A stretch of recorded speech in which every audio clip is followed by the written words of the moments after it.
12-day suspension para sa noontime show na It's Showtime magiging epektibo na daw sa kalagitnaan ng October.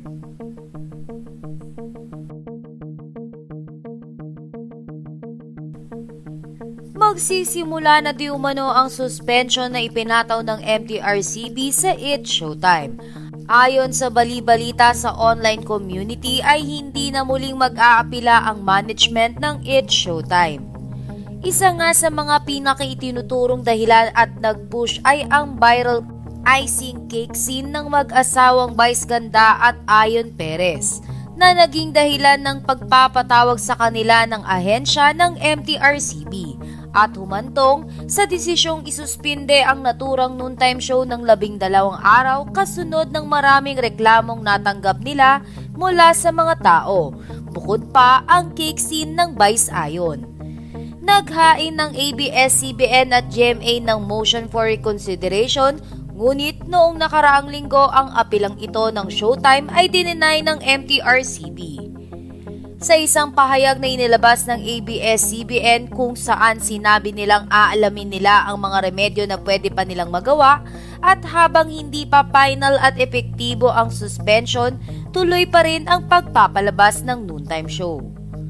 Samantala, kamakailan nga lamang may isiniwalat ang entertainment news portal na pep.ph kasunod ng desisyon ng MTRCB na ibasura ang mga apelan ng It's Showtime. Ayon umano sa source ng PEP, hindi pa ito kumpirmado.